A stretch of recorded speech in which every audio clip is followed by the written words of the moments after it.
So in this market, as we all see, this will be the equilibrium price, this will be the equilibrium quantity. For us to understand how we can incorporate the text into the supply and demand framework, we have to understand what the supply equation means, what the demand equation means. So, for example, for this graph, if we have the supply equation for this supply curve, the supply equation, P equals to A plus B times Q. So if this supply equation describes this supply curve in the graph, it means the vertical intercept is A and the slope of the supply curve is B.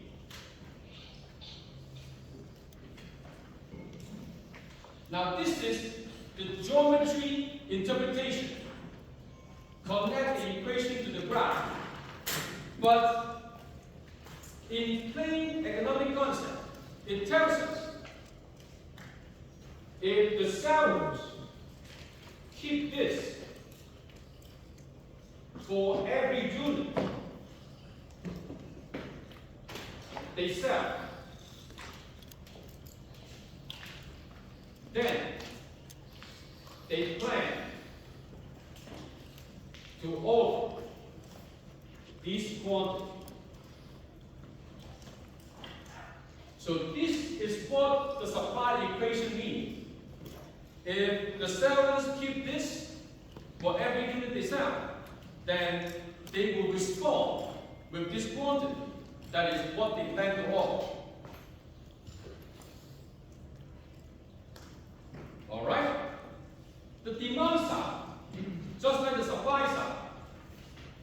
If we have the demand equation for this demand curve in the graph, so for this demand curve in the graph,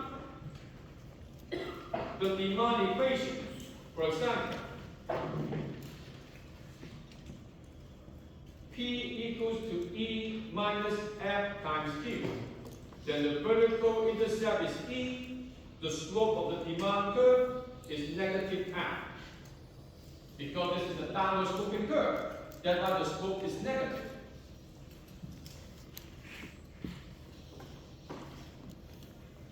Similar to what we saw for the supply side story, that is, if the buyers pay this for every unit, then this is what they plan to buy.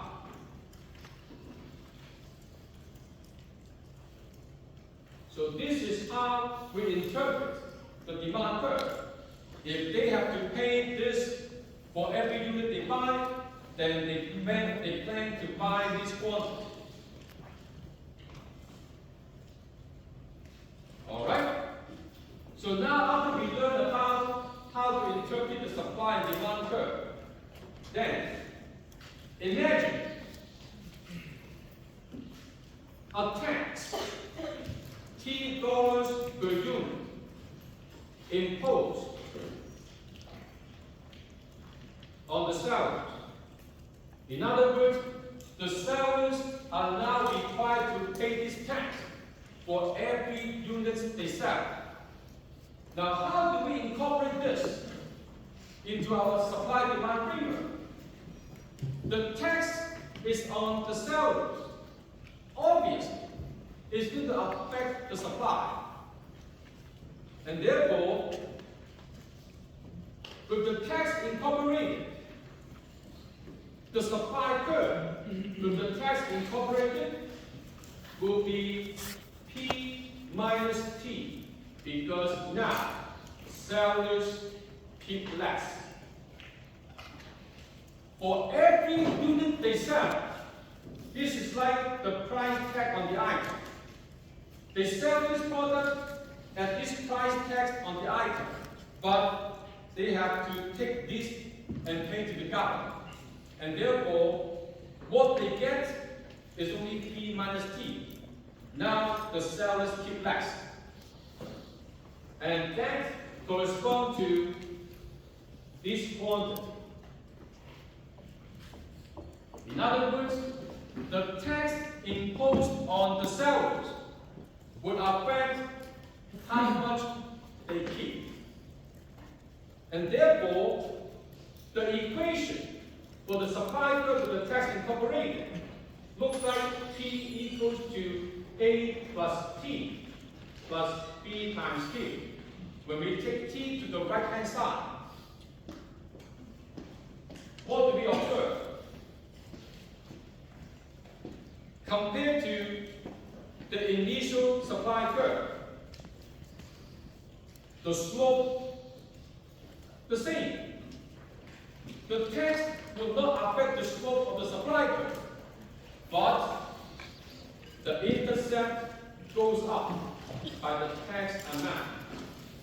Instead of A, now it is A plus T. So we can plot this in our graph. The supply curve is now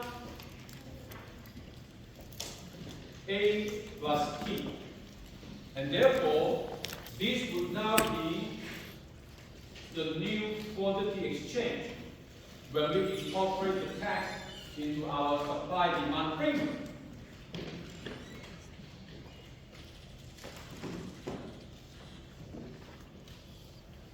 That is easy.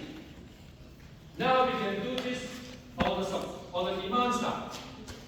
So imagine, instead of the tax imposed on the seller, now the same tax, $T per unit, imposed on the buyer.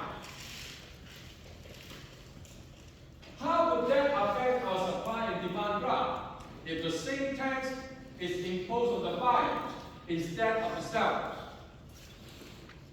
Well, follow what we did on the supply side. Now, if the demand has a tax incorporated, then the left-hand side becomes P plus T, because now the buyers pay more.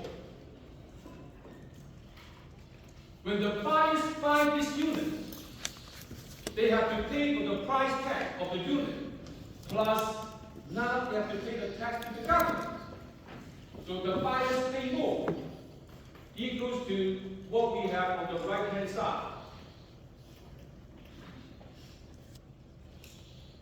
And therefore, the demand curve with the tax incorporated is P equals to E minus T.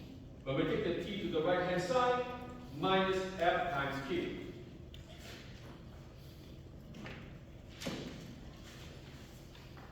Compare that to the initial demand curve equation. What do we see? The slope, same as before. Just like the supply side story, the tax would not affect the slope of the demand curve, but the intercept drops by the amount of T. That is, the demand curve will shift down vertical by exactly the tax amount. And now we can plot this in our graph.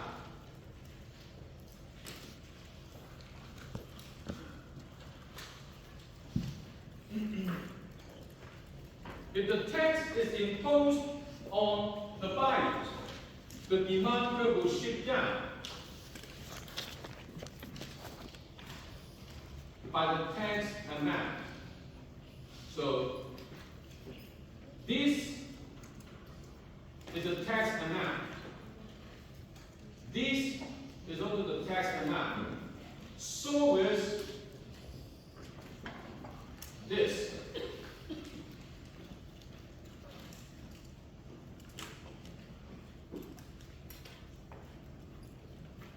And now, what do we learn from this exercise?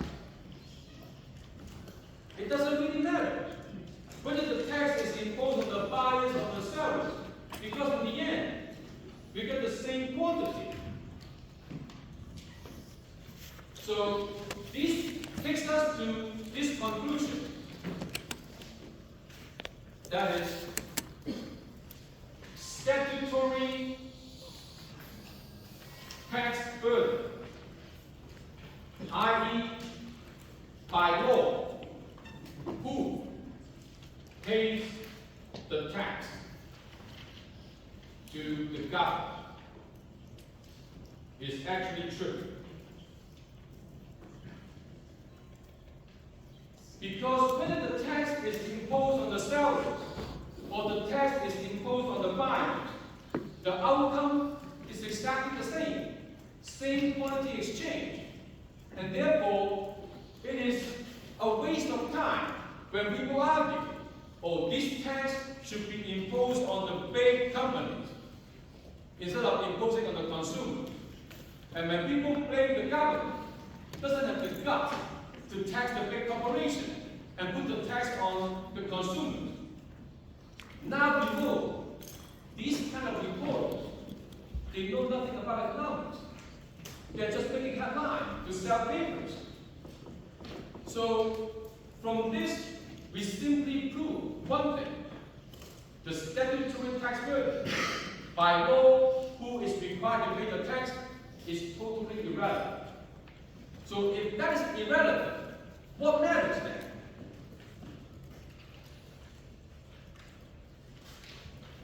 What matters is the true tax burden, i.e., the payment to the buyers and the payment to the sellers. What kind of payment are we talking about? Remember, the buyers pay more, the sellers keep less. This is actually what they feel when they look at their wallet. More money going out as buyers, less money coming in as sellers. This is the true pain they feel about the tax, not about who needs to pay the tax at the checkout. How can we figure out the pain for the buyers and the sellers?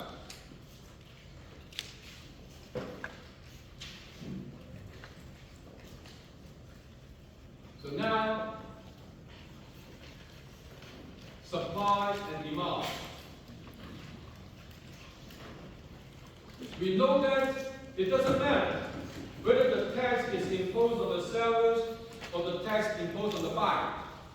And therefore, let's say the tax is imposed on the seller, so the supply curve shifts like this. And now, this is the quantity exchange.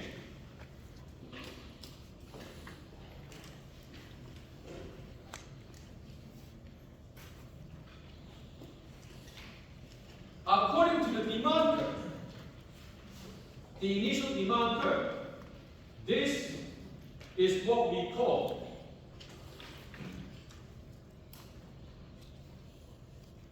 the consumer price. This is what the buyers pay.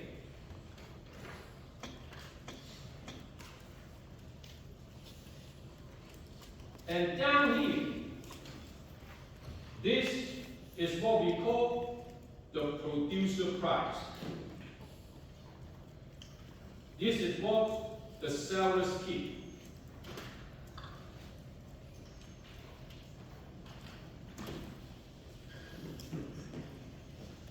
So why is there a gap between what the buyers pay and what the sellers keep? Because this, just like this, is the tax amount. And some folks call this the tax wedge. Because the tax is like the government putting a wedge between what the buyers pay and what the sellers keep. And that money goes to the government. And once we figure out what the buyers pay and what the sellers keep, then we can determine the true tax burden.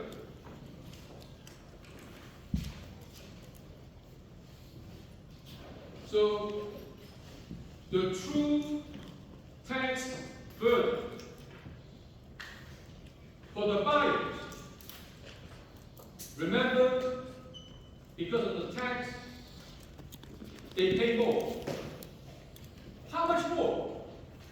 They used to pay the equilibrium price, and now they pay the consumer price.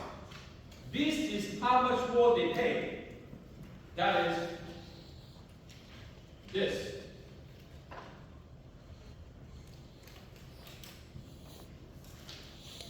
For the sellers, they keep less. How much less do they keep because of the tax? Well, before the tax, they keep the equilibrium price. Now, because of the tax, they keep the producer price, which is this.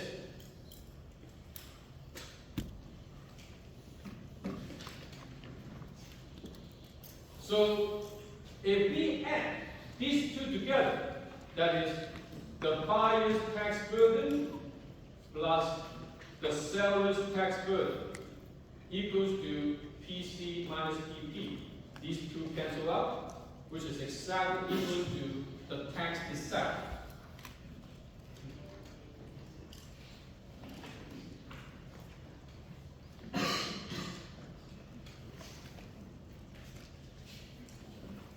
Alright? So now, we learn how to find the true tax burden for the buyers and the sellers. The next question we ask, can we actually predict who will end up paying more or less of the tax burden? So let's get a new graph. Same as what we had earlier. Supply with the tax and the demand. So this is the initial equilibrium price, initial equilibrium quantity. And this is the new quantity exchange. And here we get the consumer price. Here we have the producer price.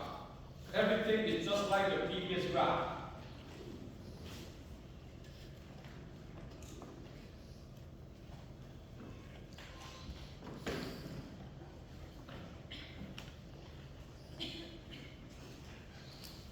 And now imagine, if the demand becomes steeper,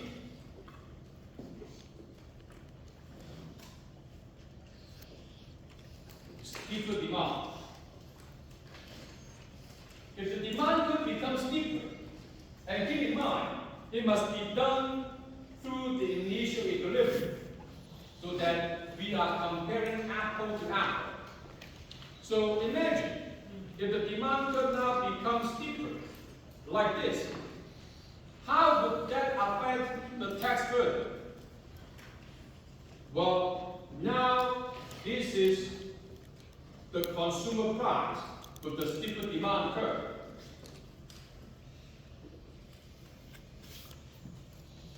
And this is the producer price with the steeper demand curve. Same tax as before, but because the demand curve is getting steeper, now what we see is the consumer price increases. PC prime greater than PC. In other words, PC prime minus equilibrium price is greater than PC minus equilibrium price. That is, increase the tax burden for the buyer. So when the demand curve becomes steeper, everything the same. Same supply, same tax. Demand curve becomes steeper. Now the buyer is taking on a larger tax burden, which implies the tax burden for the sellers drops because we have the same tax. If the buyers take on a larger tax burden, that means there would be a smaller tax burden left for the sellers. From the graph, we see this result. And how can we interpret and explain this phenomenon? A steeper demand curve making the buyers pay more of the tax burden. So now, this is economics.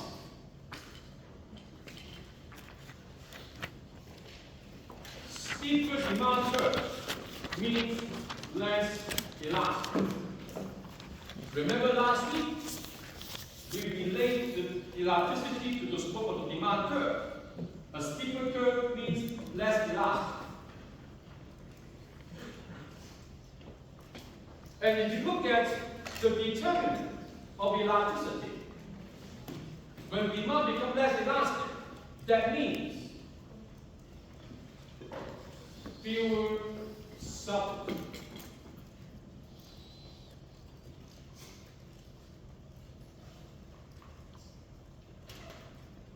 Because the buyers have fewer substitutes now, that's why they will be less able to adjust their quantity when the price changes. Fewer substitutes means fewer alternatives to the buyers. So when the buyers they have fewer alternatives, means the buyers become less flexible. Less flexible means less bargaining power.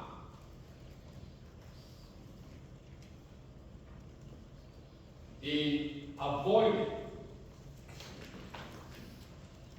the tax burden. So when demand becomes steeper, the buyers would have less bargaining power to avoiding the tax burden, and therefore the tax burden on the buyers increases.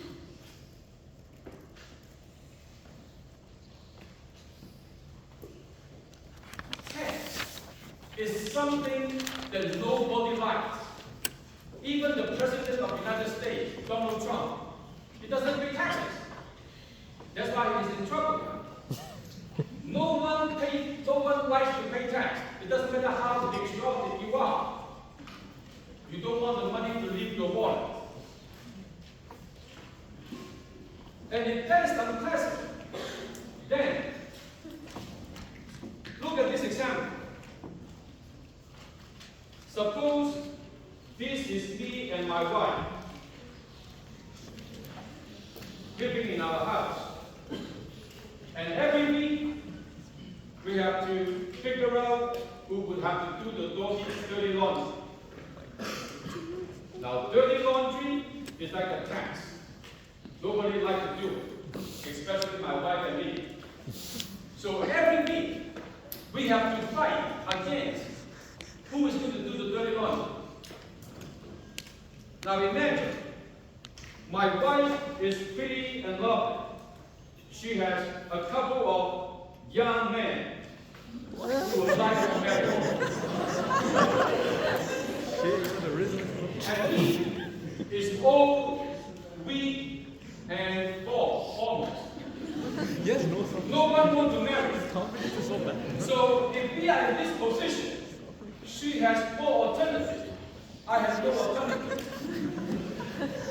Who do you think will end up with the dirty laundry? Not my wife. It's definitely me. So in other words, when the market is facing something that is unpleasant, the buyers want to push it to the seller's side, the sellers want to push it to the buyer's side. And who can push it further to the other side depends on their bargaining power. And their bargaining power depends on how flexible they are. So if you have a lot of alternatives, you can simply give up this product and leave this market. And you don't have to pay any tax burden. So this is why, when the demand becomes steeper, then the buyers will pick up a larger tax burden.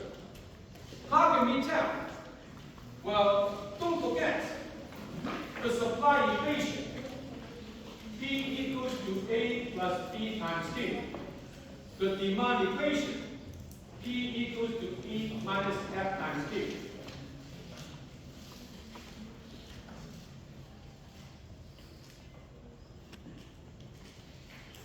What really matters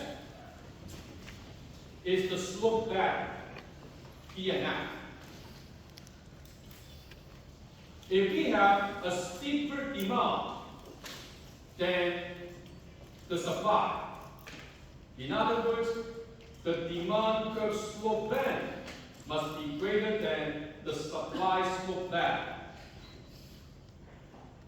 The simplest example, when the line is horizontal, the slope is 0. So when it is horizontal, it's not steep at all, it's flat. The value is 0. So if the demand is steeper than the supply, that's what we saw earlier, then you will expect to have a larger tax burden on the buyer. In other words, consumer price minus equilibrium price must be greater than equilibrium price minus the producer price. This is the buyer's tax burden. This is the seller's tax burden, and so on. So in year 2, we will be working through some math to prove that the slope of the supply and demand curve will help determine the tax burden. All right? Next, if you look at the graph again,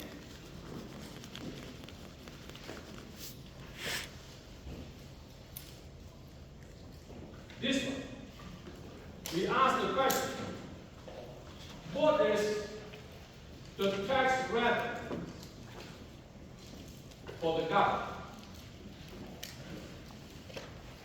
How much tax does the government get?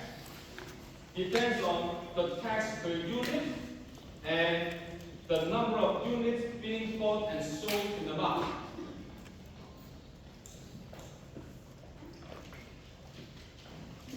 The tax is this vertical distance, the tax rate. The quantity exchange with the tax included is this horizontal distance. So in other words, the tax revenue to the government is actually this rectangle. The height times the base. And this is the tax to the government.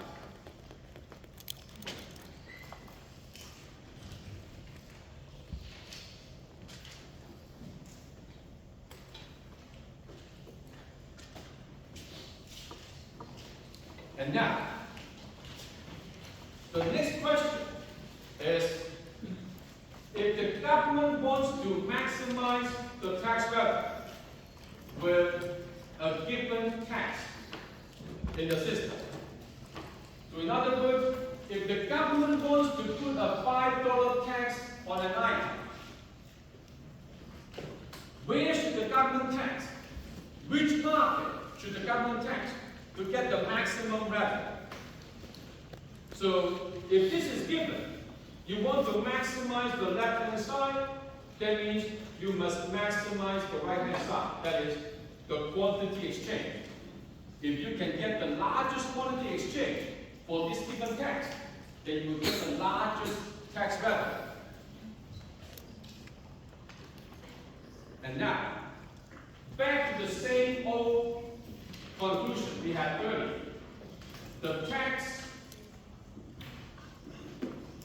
buyers pay more, sellers keep less. So when the buyers pay more, what will they do? They will reduce their quantity demand. So when the buyers pay more, they reduce their quantity demand.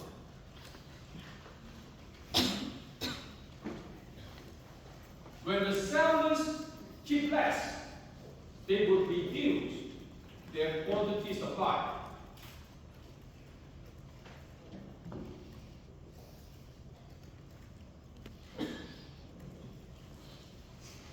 And now, when the buyers cutting back on the quantity demand because of the tax, in the graph,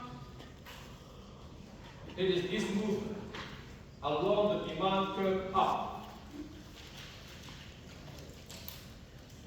Reduced quantity demand is a movement along. When the sellers reduce the quantity supply because of they keep less, they are moving along the initial supply curve. And therefore, what do we see is that because they both reduce quantity supply, quantity demand, these quantities must be less than the equilibrium quantity.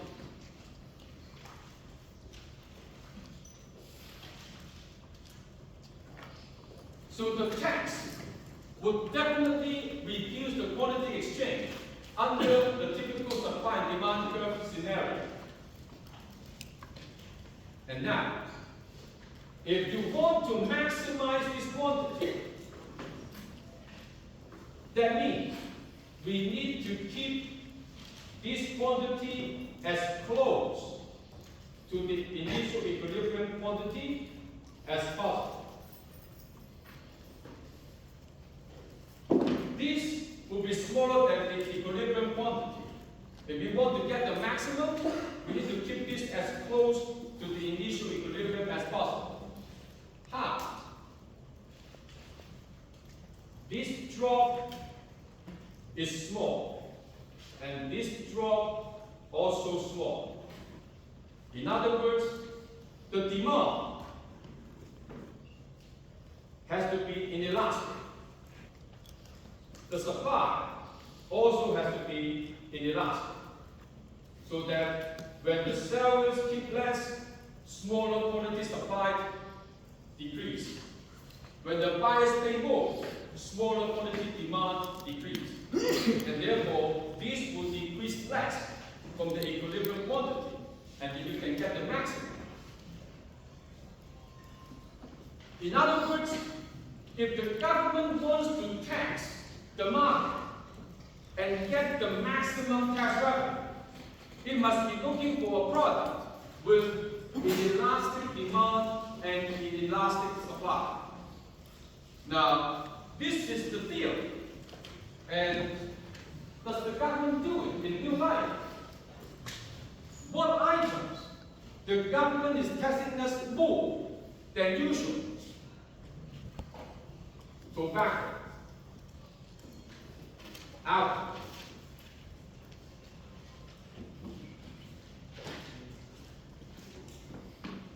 and remember, knowledge is power. When you have the knowledge, people cannot prove. The government said it wants to raise the tax on tobacco. That's how it can cut people from smoking and keep people healthy. The government has been increasing the taxes on tobacco for decades. Every few years, the government raising the taxes on tobacco, and we still have to pay HST on it. Do we see fewer people smoking? Not really. So the tax does not reduce how much people smoke, but why the government is still increasing the tax? Alcohol. The government put a tax on alcoholic beverages because it said they want to reduce drinking and reduce drunk driving and reduce traffic accidents and save lives. Do we see fewer people die because of the tax? Not really. But how come the government keep on imposing and increasing the tax on alcoholic beverages? There's only one reason. They are after the money. They are not trying to get you safe or make you happy. So now we can see the motivation why the government picked these two products and tax them to death. And no one will be reducing the drinking, reducing drunk driving. No one will be reducing the smoking. But the government is doing it. Year after year, raising the tax every few years because the government only cares about the money, not what it says. Reduce lung cancer. If that is the case, if the government really wants to reduce lung cancer, where do they put the tobacco tax revenue? Do they put it in a fund to fund the cancer research or help cancer patients recover? No. The tobacco tax revenue goes to the general revenue. When the government said taxing alcoholic beverages, reduce drinking, reduce drunk driving, reduce accident victims, do they put the alcoholic beverages tax into an earmark fund to help the victim recover? No. They go to the general revenue. In other words, the government will only be able to fool people who don't know what is going on. But with what we learn in economics, we can clearly figure out what the government wants to do and what the politicians aim to do and why they do what they do.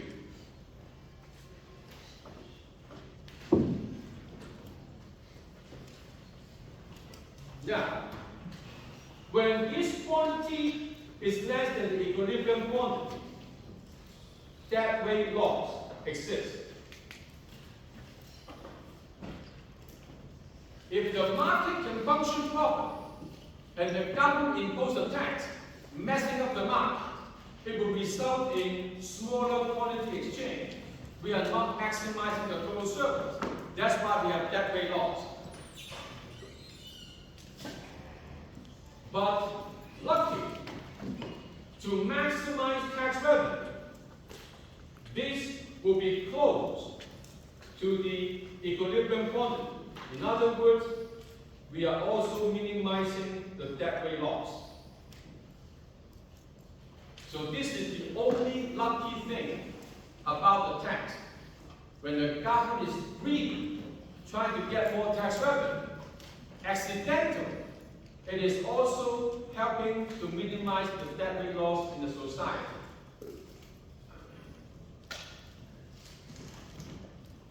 Since we are talking about taxes, let's go into a little more detail. Tax can be benefit-based, or it can be ability to pay based.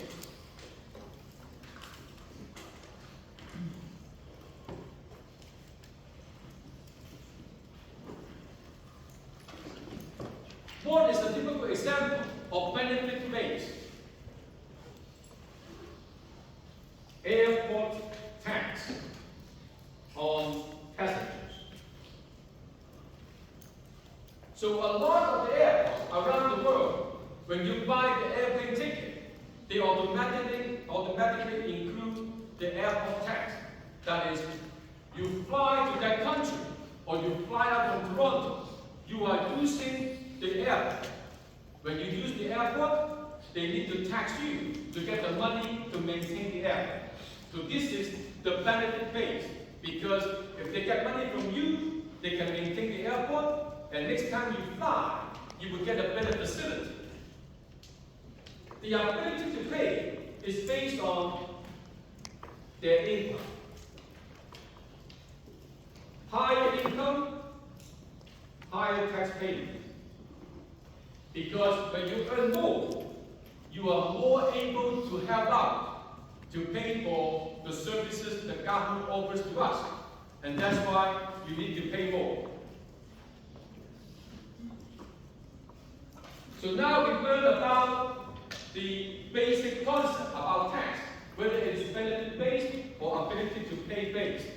Next, tax base. What is the tax base? This is the very the tax structure applies. For example, income tax. Income tax, the tax base is your income. And the structure could be the first $20,000 is free, no tax. From $20,001 to $30,000, you have to pay 10%, and from $30,000 to $50,000, you have to pay 20%, and so on. So this is what we call a tax structure. That is the structure in which we apply the tax rate to get the tax payment based on the tax base. And this kind of tax structure is what we call progressive income tax. Why is it progressive? Because the higher the income, the higher the tax rate at the margin. The first $20,000, zero tax rate. From $20,000 to $30,000, you pay 10%. The more you earn at the margin, the higher the tax rate on the next bracket. This is what we use in Canada, progressive income tax. Why we use that? It is based on the ability to pay, physically. The higher income you earn, the more capable you can contribute, and therefore at the margin, the more you have to contribute.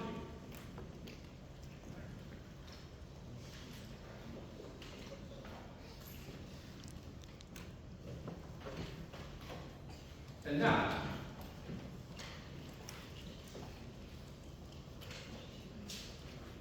income tax, the rich pays more.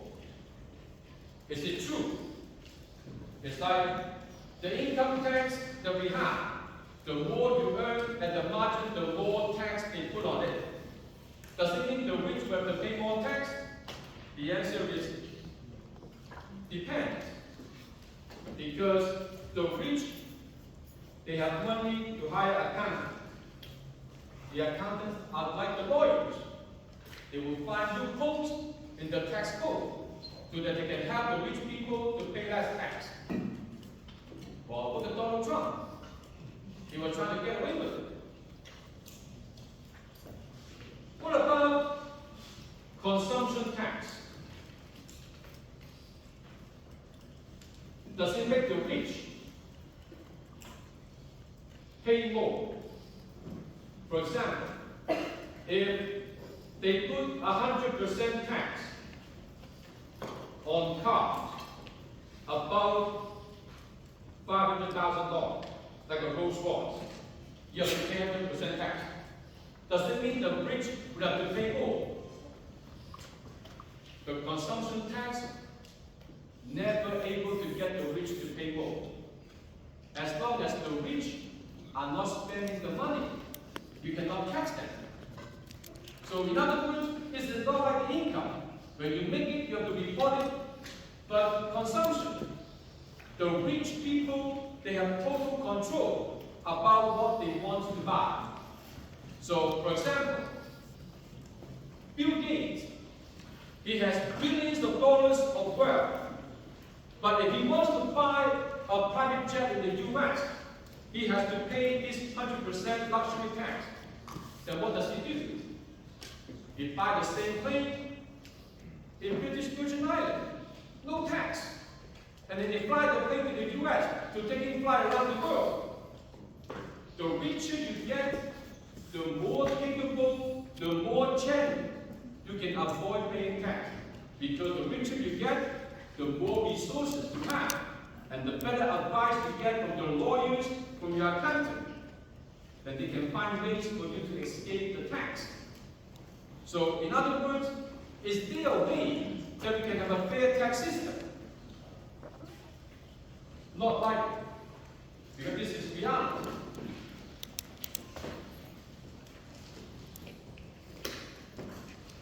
And last, about tax.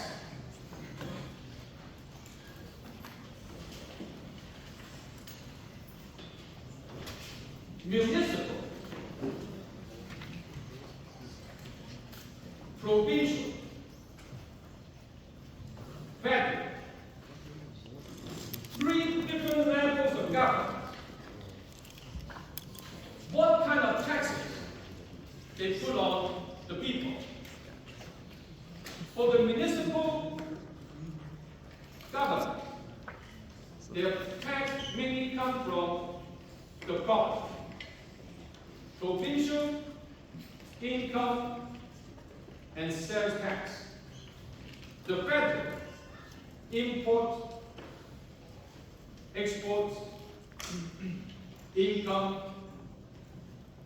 and sales tax.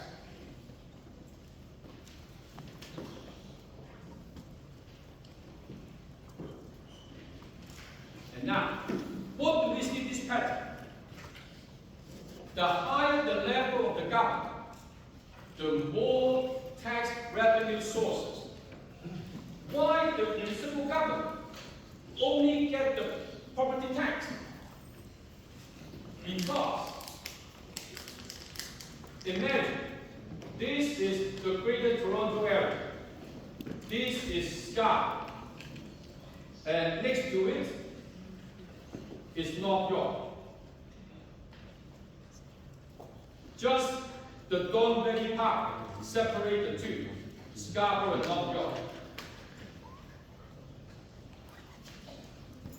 And now, imagine, if in Scarborough, the income tax, 25%, North York, 20%, what would happen? Everyone will move to North York. But if you tax the property cannot move. And therefore, the lower the level of the government, the more they must rely on the immobile asset as the tax base. Because people cannot move their property around, but people can move around. Businesses can move around. Shopping malls can move around. But the properties cannot move around because people live there. So this is why we usually see the lower level government with less income sources, and they must rely on something that is a sitting duck, cannot be moving around. The higher the level, the broader the tax base, the more revenue sources.